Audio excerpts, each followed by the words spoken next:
Chapter 1: The Missing Hikers. The small town of Elkwood had seen its share of missing persons over the years, but nothing like this.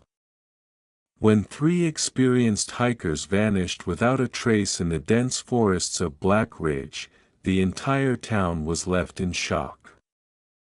Sheriff Tom Grady led the search party, but what they found sent shivers down their spines: shredded tents, blood-stained trees, and enormous footprints leading deeper into the woods. Sheriff Grady crouched near the largest print, running his fingers along its deep impressions in the damp earth.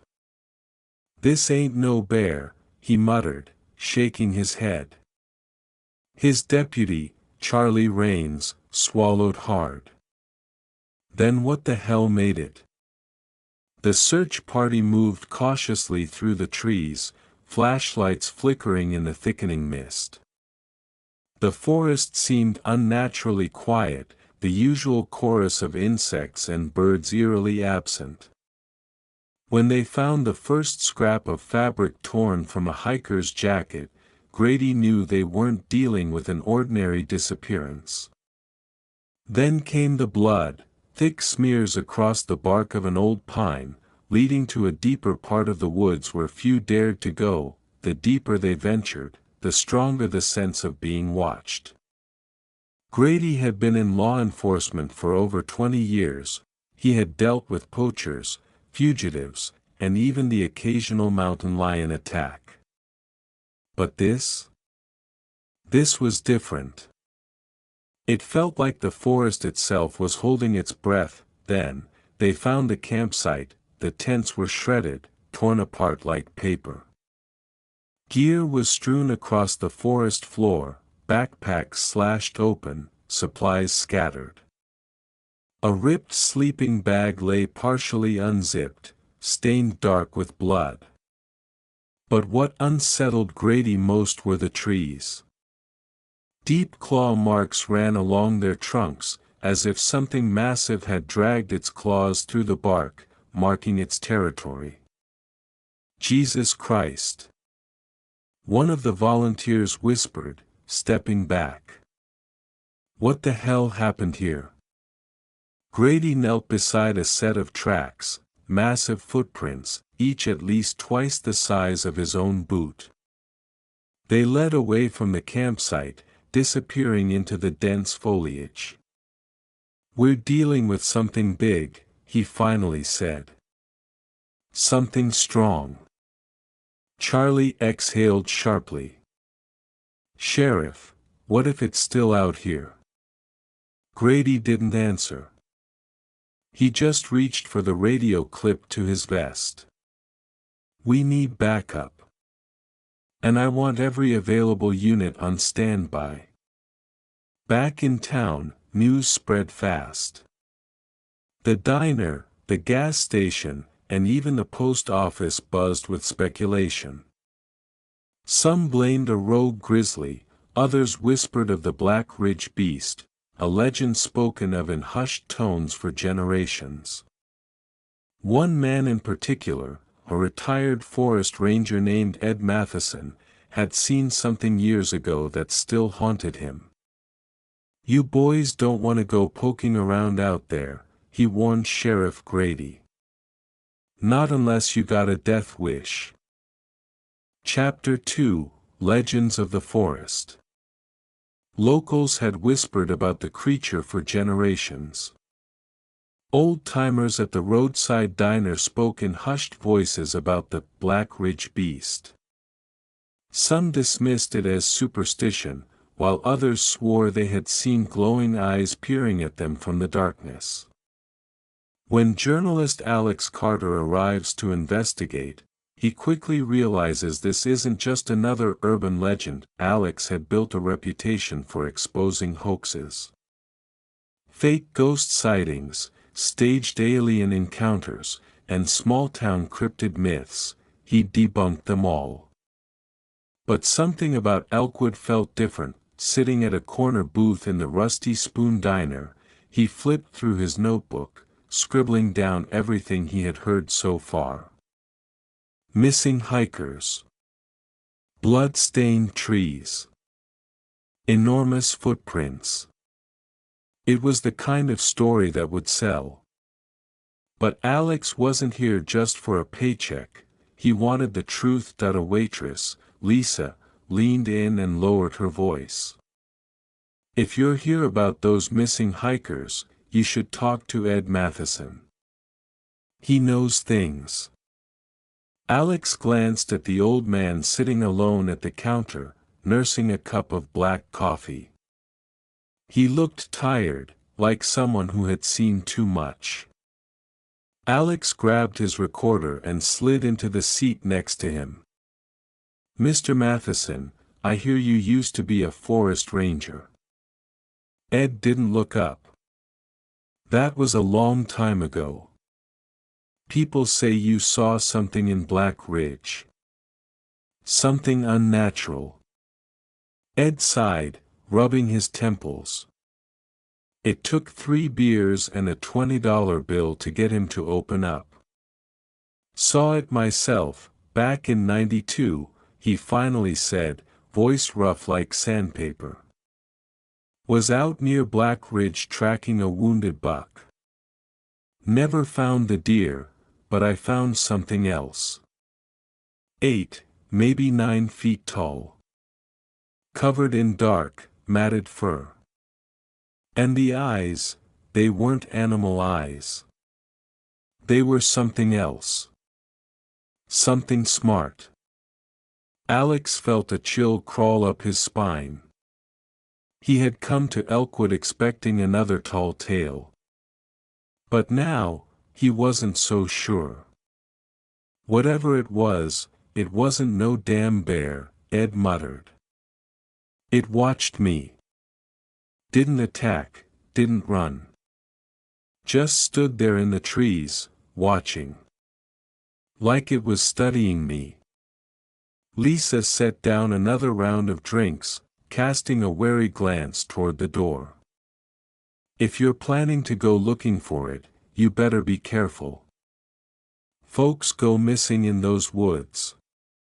And they don't come back. Chapter 3, A Warning Unheeded. Despite the warnings from locals, Alex, along with survival expert Mike Reynolds, ventures into the Black Ridge Forest. Equipped with cameras, weapons, and enough supplies for a week, they set up camp near the last known location of the missing hikers. That night, they hear something, deep, guttural growls echoing through the trees. Then, the snapping of branches. Mike was the kind of man who didn't scare easily. A former Marine turned survivalist, he had seen combat, survived in the harshest environments, and faced nature at its most brutal. But that night, even he was uneasy. You hear that? Alex whispered, gripping his flashlight. Mike nodded, his expression tense. Yeah. And whatever it is, it's close. The growls grew louder, reverberating through the darkness. Something was moving beyond the tree line, circling them. Alex raised his camera, hoping to capture something, anything, but all he got was darkness. Then, a tree branch snapped, loud, deliberate. Too big to be a raccoon. Too heavy to be the wind. Mike reached for his rifle, scanning the perimeter. Stay close. If this thing is real, we need to be ready. Alex swallowed hard.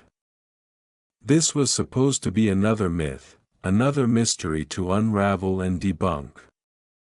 But as the heavy breathing grew louder, as something massive shifted in the shadows, he realized, this was no hoax, something was out there, and it was hunting them. Chapter 4, The First Attack. The creature's massive form loomed over them, its hulking silhouette barely visible in the dim light. Mike fired again, but the bullet whizzed past it, hitting a tree with a dull thud. The beast was too fast, too unpredictable. Alex could feel his heart pounding in his chest, adrenaline surging through his veins. It was then that he saw it, huge, clawed hands reaching out from the darkness, sharp talons gleaming in the firelight. It wasn't just big, it was monstrous, like something from a nightmare. Alex barely had time to react before the creature's hand swiped across the ground, sending the campfire flying and throwing embers into the air. The forest was now plunged into complete darkness, and the only sounds were the creature's deep, guttural growls and the ragged breathing of the two men. "Run!" Mike shouted, grabbing Alex by the arm and yanking him to his feet. But before they could make it more than a few steps, the beast lunged. Alex felt the wind of its monstrous movement as it came closer, hearing the sickening sound of bone cracking under its claws. Mike was already in motion, pushing Alex forward as he turned to face the creature. "Go!" Mike shouted again, his voice strained, almost frantic. "I'll hold it off." But Alex didn't move. He couldn't. He couldn't just leave him. Mike glanced over his shoulder, his eyes wide with desperation. "Go!" he barked one last time, shoving Alex toward the trees. "Get the hell out of here!" With no time to argue, Alex stumbled backward, instinctively running into the trees. He heard Mike fire his rifle once more, then nothing but the sounds of cracking trees, growls, and the unmistakable noise of flesh being ripped apart. Alex didn't look back. He ran through the forest with his heart racing, fear and confusion clouding his thoughts. He had no idea how long he ran, how far he had gone, but the sounds of the beast behind him were growing fainter. He could still hear the distant growls, though, haunting and relentless, like the creature was following him. Finally, he collapsed against a tree, gasping for breath, his legs shaking. He fumbled for his flashlight, but it had fallen from his pocket.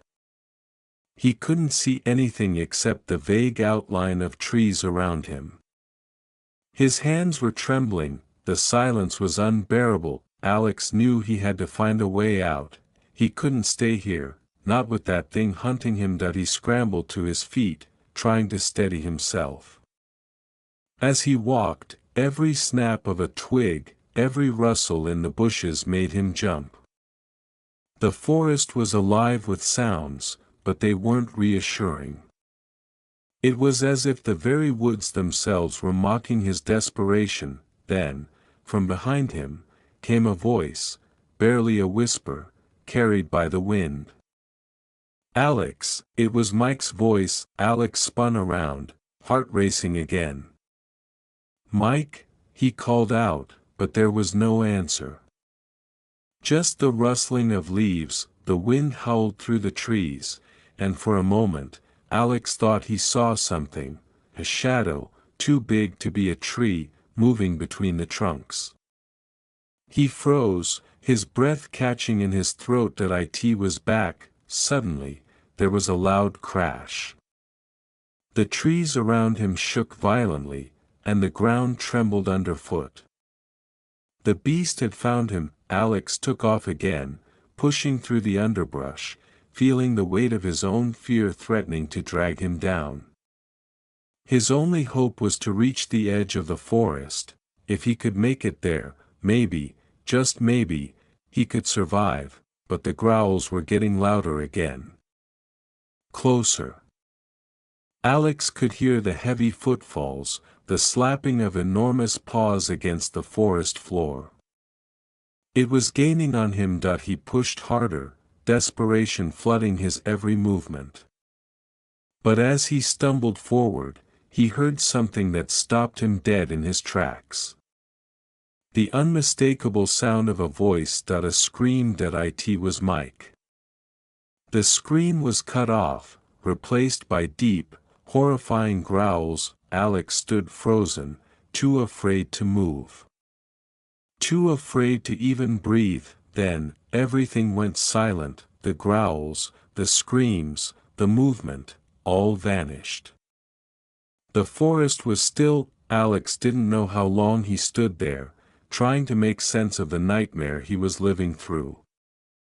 His legs were shaking, his breath shallow. But one thing was clear, Mike was gone, and the beast was still out there, somewhere in the woods. Chapter 5: The Search for Answers. The sun was beginning to rise, but it offered no comfort. In fact, it only served to reveal the stark, terrifying reality of what Alex had survived. He had no choice but to find his way back to town, to figure out what happened to Mike, and to stop whatever it was that was terrorizing Black Ridge. He had barely made it to the edge of the forest when he saw the first signs of life: a truck parked by the side of the road, a man leaning against it. The man was tall, with a weathered face, and he wore a flannel shirt and jeans. He was staring into the forest as if he were waiting for something, or someone. Alex didn't know why, but he felt an instant sense of unease. Something about this man didn't sit right with him. The man turned, his eyes narrowing as he caught sight of Alex. "You came from the ridge, didn't you?" the man asked, his voice low and gravelly. Alex nodded slowly, his heart still racing. "I need help. I was with someone, Mike Reynolds. He's gone. Something attacked us." The man didn't react immediately. Instead, he just stared at Alex, his gaze hardening. Then, without saying a word, he reached into the back of his truck and pulled out a rifle. "You're gonna want to come with me," he said quietly. Alex hesitated. "Who are you?" The man's lips twisted into a grim smile. "Name's Ed Matheson. And if you want to survive out here, you better listen to me." Chapter 6: The Truth Beneath the Ground. Alex's gut tightened as he followed Ed Matheson down the narrow trail that led deeper into the woods. The old man moved with an eerie calmness, as if he'd done this 1,000 times before. His steps were deliberate, almost as if he were navigating a place he knew better than the back of his own hand. The rifle slung across his back was the only thing that seemed out of place. It was too heavy, too purposeful for someone who'd merely come out for a casual walk in the woods. Every time Alex tried to speak, Ed would hold up a hand, signaling for him to stay silent. It wasn't until they reached a clearing near the ridge that Ed finally spoke. "You're asking the wrong questions, Alex," Ed said, his voice low but filled with a strange authority.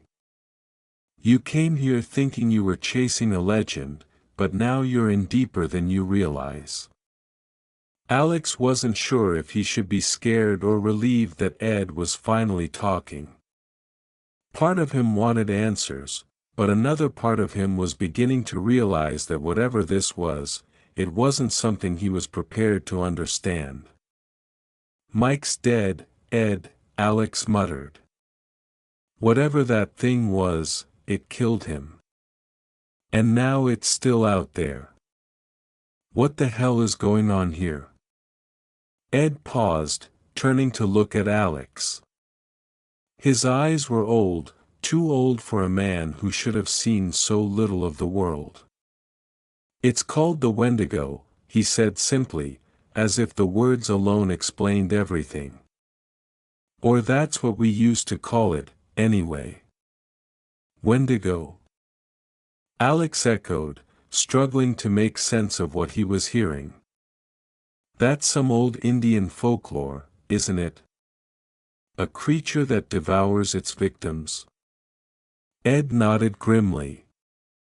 It's not folklore, son. It's very real. And it's been here long before this town ever was. Black Ridge is cursed, and anyone who dares venture into these woods, anyone who tries to take more than they're given, becomes part of its endless hunger. Alex felt a cold shiver run through him as he processed Ed's words. This wasn't just some myth. This wasn't something he could write off as another local legend. This was a creature from nightmares, and it was real. But how do you know all this? Alex demanded. What the hell are you not telling me? Ed turned away and began walking again. Alex hesitated, then followed him, the weight of what he'd just learned pressing down on him. Years ago, Ed began, his voice almost a whisper, I was one of the first to see it. Before the town ever settled here. My father, he worked in the woods too, tracking animals, hunting game. He didn't believe in any of the old stories. But one day, he disappeared. Just like that. No sign. No tracks. Nothing. And when I found him, well, what was left of him, his body was torn apart, shredded like paper. The thing that did it? It's older than anything you've ever read about. And it's always hungry. Alex swallowed hard, his stomach churning. This was no longer a story he was chasing. This was his life, and possibly his death, wrapped in the terrifying truth of the forest. So how do we stop it? Alex asked, his voice hoarse. Ed stopped, turning to face Alex with a dark expression. You don't. No one stops it. All you can do is try to survive long enough to see the morning. You never leave the woods once it's on your trail. Never. The moment it catches a scent, it doesn't stop until you're gone. Alex felt a rush of cold panic. But what about Mike? He didn't have a chance. How do we fight something like that? Ed's face darkened. You can't fight it, Alex. You can't even outrun it. You have to outsmart it. And there's only one way to do that. Alex leaned in, his mind racing. What do you mean? Follow me, Ed said quietly. I've been tracking it for years, trying to understand it. There's a place deeper in the woods, where it comes from, where it lives. If we can get there, maybe, just maybe, we can find something that will end this nightmare for good. Chapter 7, Into the Heart of Darkness.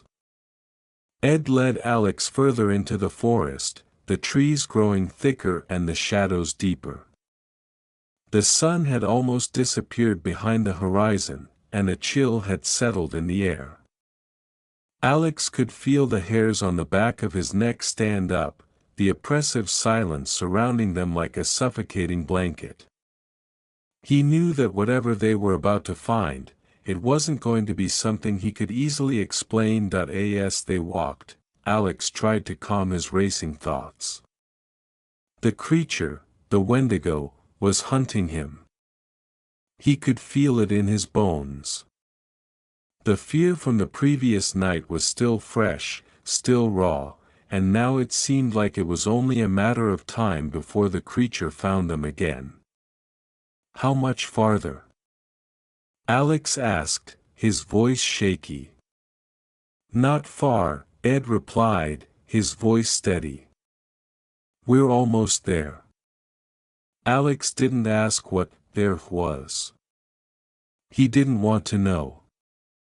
But as they pushed through the thickening underbrush, Alex could sense that something was wrong. The forest had changed. It no longer felt like a place of life and nature, it was something else. The air had become thick, charged, as if something dark was lurking just out of sight. Then, they reached a clearing that it was unlike any clearing Alex had ever seen before. The ground was covered in old, cracked stone, and strange symbols were carved into the rocks. A large, twisted tree stood in the center, its gnarled roots reaching deep into the earth. And beneath it, partially obscured by vines and moss, was a dark hole, a cave or a tunnel leading down into the depths. "This is it," Ed said softly. "This is where it begins. This is the heart of Black Ridge." Alex stared at the opening, dread creeping over him. "What are we supposed to do now?" Ed didn't answer at first. He just pulled a bundle from his bag, a bundle wrapped in old cloth, and unwrapped it slowly. Inside was a strange, jagged knife, its blade dark and etched with more symbols. "We use this," Ed said, his voice hard. "If we can reach the source of the Wendigo, this might be the only thing that can stop it." Alex's stomach churned. "But you said no one stops it." "Not unless they understand it," Ed replied grimly. "And that's what we're going to do." Chapter 8, The Descent. The air in the clearing felt heavier now, almost suffocating. As Alex stared down into the dark hole beneath the twisted tree, a sense of foreboding washed over him. This wasn't just a cave. It felt like a wound in the earth, an ancient scar that had been left to fester for centuries. He wasn't sure what Ed had meant by the heart of Black Ridge, but he had a sinking feeling that he was about to find out. Ed was already moving toward the opening, his hand gripping the strange knife tightly. Alex hesitated for a moment before following, his feet crunching over the brittle stones as he stepped into the dark tunnel. The darkness seemed to swallow them whole.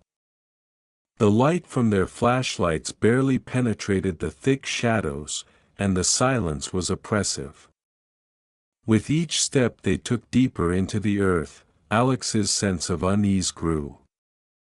The air down here was colder, damp with the smell of mildew and something older. Something ancient. The further they descended, the more Alex could feel something watching them. The hairs on his neck stood up, and the muscles in his legs began to tremble. He could hear nothing except the sound of his own breath and Ed's steady footsteps ahead of him. But something was wrong. There was a subtle shift in the atmosphere, a low hum vibrating through the ground, like the pulse of the earth itself. "Ed," Alex whispered, his voice breaking through the silence. "Do you feel that?" Ed didn't answer immediately, but Alex could tell that the old man had felt it too. His pace had slowed, and his hand had tightened around the knife. "This is it," Ed finally said, his voice strained. "This is where it started. And this is where it will end." They reached the bottom of the tunnel, and what they found there nearly made Alex's heart stop. The tunnel opened up into a vast cavern, the walls covered in thick, black veins that pulsed with an eerie, unnatural glow. In the center of the cavern was an altar made of stone, old and weathered. And around it, encircling the altar like an ancient guardian, were the skeletal remains of creatures, twisted, deformed things that looked like they had been twisted by some unnatural force. Alex could barely breathe. It was as if they had stepped into another world, one where the rules of nature didn't apply. He could feel the presence of something malevolent, something that had been waiting here for far too long. At the center of the altar, a large stone basin sat. And within the basin, something was moving. Something alive. "This is the source," Ed said, his voice low. "This is what gives the Wendigo its power. This is the thing that must be destroyed." Alex felt his stomach twist in fear. He could see it now. Inside the basin was a pulsating mass of black, writhing shadows, shifting and undulating as if alive. It was like nothing he had ever seen before, a mass of darkness that seemed to hunger for something, perhaps for them. What is that?" Alex whispered, his voice hoarse. Ed turned to him, his face grim. "It's the heart of Black Ridge. It's what feeds the Wendigo. It's an ancient evil, a force that has existed long before any of us. And it's what drives the creature. Without it, the Wendigo cannot survive." Alex took a step forward, the coldness of the cavern settling into his bones. "So we destroy it? We destroy the heart?" Ed nodded, his grip tightening on the knife. "We have no choice." But as he stepped toward the altar, something shifted in the shadows. The ground trembled beneath their feet, and the pulsating mass in the basin began to move faster, as if it sensed their presence, and then, they heard it. A low, guttural growl echoed through the cavern, and Alex's blood ran cold. He spun around, his heart racing. Out of the shadows emerged a figure, massive, towering, covered in matted fur. Its eyes gleamed like burning embers, and its claws scraped against the stone floor as it moved toward them. The Wendigo. It was here. Chapter 9, The Final Stand. Alex's hand trembled as he reached for his rifle, but before he could raise it, Ed stepped in front of him, holding the strange knife high. "Stay back!" Ed shouted, his voice filled with authority. "It's not the Wendigo that we have to destroy first, it's the heart." The Wendigo growled again, louder this time, and took a step closer. Alex could feel the weight of its presence, the cold malice in the air. It wasn't just hunting them, it was toying with them, enjoying the fear that radiated from them, but Ed was resolute. "We have to destroy the heart," he repeated, his voice now desperate. He lunged forward, driving the knife into the pulsating mass in the basin. The cavern shook violently as a deafening roar filled the air. The shadows around the basin twisted, writhed, and then exploded outward in a shockwave of pure darkness. Alex was thrown to the ground, the force of the explosion knocking the breath from his lungs.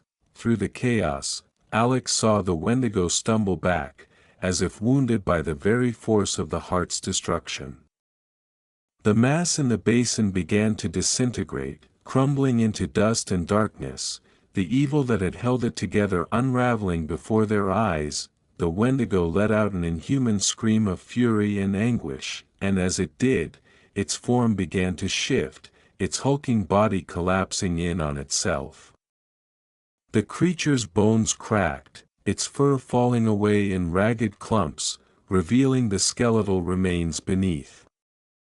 It let out one final, deafening roar before it crumbled into a heap of lifeless bones. Alex could hardly believe his eyes. The Wendigo, the creature that had haunted the town of Elkwood for so long, was gone. Its power, its curse, had been shattered. And yet, in the aftermath of the destruction, Alex knew that the forest was still alive with its dark memories. The woods would never be the same, but for now, they had survived. Chapter 10, Aftermath. The next morning, as the sun began to rise over Black Ridge, Alex stood at the edge of the forest, looking back at the place where the Wendigo had once roamed. The air was still, the silence profound. The curse had been broken, but at what cost? Ed had left without saying a word. He had vanished back into the woods, as quietly as he had come. Alex didn't try to find him. He knew that some things were better left alone. The truth of Black Ridge was something too terrible to be understood fully, and Alex wasn't sure he wanted to. He looked down at the rifle in his hands, the remnants of their fight still fresh in his mind. He had come to Elkwood for a story, but he had found something much darker, something that would stay with him for the rest of his life, but for now, the terror of Black Ridge was over, for now.